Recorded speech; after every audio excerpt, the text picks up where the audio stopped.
അതെ, സംസ്ഥാനത്ത് പകർച്ചപ്പനി പടരുന്ന ഒരു സാഹചര്യത്തിൽ ആരോഗ്യവകുപ്പ് കനത്ത ജാഗ്രതയിലാണ്. പ്രതിരോധ പ്രവർത്തനങ്ങൾ ഊർജിതമാക്കാൻ മന്ത്രി വീണ ജോർജ് നിർദ്ദേശം നൽകുകയും ചെയ്തിട്ടുണ്ട്. 2 ദിവസത്തിനിടെ 14 പേരാണ് സംസ്ഥാനത്ത് പനി ബാധിച്ചു മരിച്ചത്.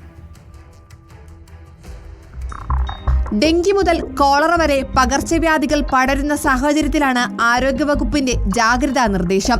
2 ദിവസത്തിനിടയിൽ സംസ്ഥാനത്ത് 14 പേരാണ് പനി ബാധിച്ചു മരിച്ചത്. പ്രതിദിനം പനി ബാധിച്ച് സർക്കാർ ആശുപത്രികളിൽ ചികിത്സ തേടുന്നവരുടെ എണ്ണം 13,000 കടക്കുന്നു. 173 പേർക്കാണ് കഴിഞ്ഞ ദിവസം ഡെങ്കി സ്ഥിരീകരിച്ചത്.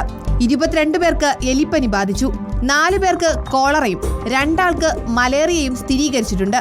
തിരുവനന്തപുരം നെയ്യാറ്റിൻകരയിലാണ് കോളറ ബാധ. കെയർ ഹോമിലെ 11 അന്തേവാസികൾക്ക് കോളറ സ്ഥിരീകരിച്ചു. 17 പേർ കോളറ ലക്ഷണങ്ങളുമായി ചികിത്സയിൽ തുടരുന്നുണ്ട്. പ്രദേശത്ത് ആരോഗ്യവകുപ്പ് ജാഗ്രതാ നിർദ്ദേശം പുറപ്പെടുവിച്ചിട്ടുണ്ട്. DMOയുടെ നേതൃത്വത്തിൽ ബോധവൽക്കരണവും നടത്തി. പുതിയ കോളറ ക്ലസ്റ്ററുകൾ രൂപപ്പെടാതിരിക്കാൻ പ്രത്യേക ശ്രദ്ധ ചെലുത്താനാണ് മന്ത്രിയുടെ നിർദ്ദേശം.